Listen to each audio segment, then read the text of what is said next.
अरे आशीष भाई ई कोरस वाला हूँ टेरिया हूँ गुल कैसन लाल पियर पगड़ी बनले हो गुल यार टेरी धर लिया गुल। अरे भैया आप गाँव में कोनो दिक्कत ना है। तने भैया जोगीरा का सुनाओ लोग रेडी 1 2 1 2 3 4।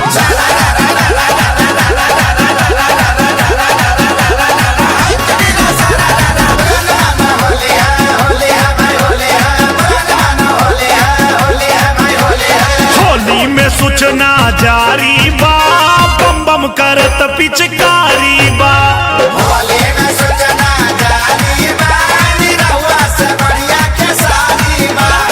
होली में सूचना जारी बा निरहुआ से बढ़िया खेसारी बा।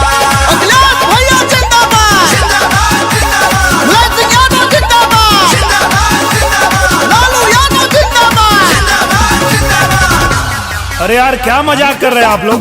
होली गाने आए हैं कि आप लोग नारा लगाने आए हैं? एक मिनट भैया हम समझाओ तू ना चुप रहा और तू दोनों जाने गावत है आवा गाने भैया एक बार उत्तर 1 2 3 4। होली में सूचना जारी बा गवा लोग हो पहले तू गावा। बम बम करत पिचकारी बा।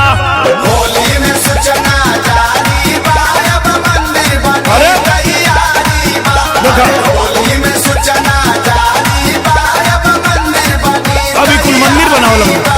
नरेंद्र मोदी जिंदाबाद जिंदाबाद जिंदाबाद नरेंद्र मोदी जिंदाबाद। जिंदाबाद जिंदाबाद। भाई साहब जो मैं गा रहा हूँ वो गाइए ना आप लोग। कोरस करने आए हैं तो कोरस करिए। ए निरहु सुना तू आपन गावा हमन आपन गावल जाई समझला। सही कहले भैया। अरे भाई ऐसे नहीं होता है जो गायक गाता है वही कोरस वाले गाते हैं। गाओ भैया। होली में ममिला पलट गइल बाटे। अरे यार आप लोग को समझ में नहीं आ रहा है जो भैया गा रहे हैं वो गाइए। अरे साड़ी रंगाई रंगाई जाई साया। ममता न बची है या बची है न माया। ममता न बची है या बची है न माया। अरे आप लोग नहीं गाना चाहते हैं तो मना कर दीजिए ना। ऐसे क्यों कर रहे हैं आप लोग? कहा भाई ए आशीष भाई कहाँ से लिया लवा यार इन्हें? भैया लगन का टाइम है टेरिया कुल मिलते ना रहला ना तो तू चाटे कर करता रहला नहीं इन्हने के बुला ले लिया भैया इन्हने से काम चला ले जा। ए जौन भैया गाओ तौन गाओ यार लगला टेढ़ हुए लोग गाओ जा भैया। रंगे के अरे रंगे के फूल तैयारी बा बम बम करत पिचकारी बा। जम्मू से हटल बीमारी बा अब तक पियो के बारी बा। अरे जम्मू से हटल बीमारी बा देखा अब तक पियो के बारी बा। बहन मयती जिंदाबाद जिंदाबाद जिंदाबाद। अखिलेश भैया जिंदाबाद। अरे यार अभी कहा। अरे भैया यही में तू गठबंधन वाला भी हम। अरे यार जब तू लोग के होली गावे के सहूर ना राजनीति करे वाला हवा लोग तो राजनीति करे के चाहिए। यहाँ गावे खातिर कहाँ आए लो?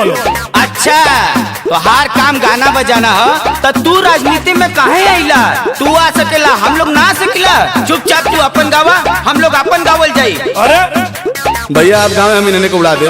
फागुन में बुढ़वन के अलग आनंद है। मायावती का अखिलेश पसंद है। अरे यार होली में तो राजनीति छोड़ा लोग।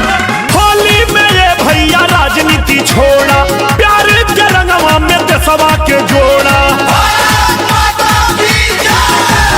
सब करी है जिम्मेदारी बा देशवा से केहू न भारी बा।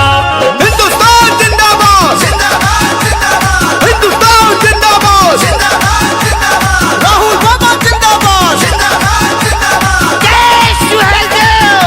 जय महाराष्ट्र।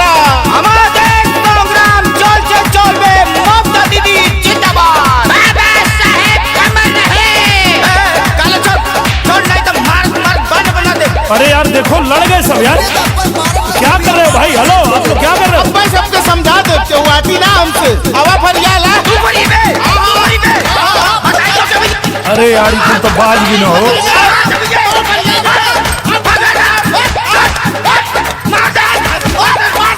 ए आशीष भाई जब तो के कायदे का टेरिया मिल जाए ना तो हमके बोले या गावे खातिर अब हम जाते हैं। बाज भी ना कुल यार।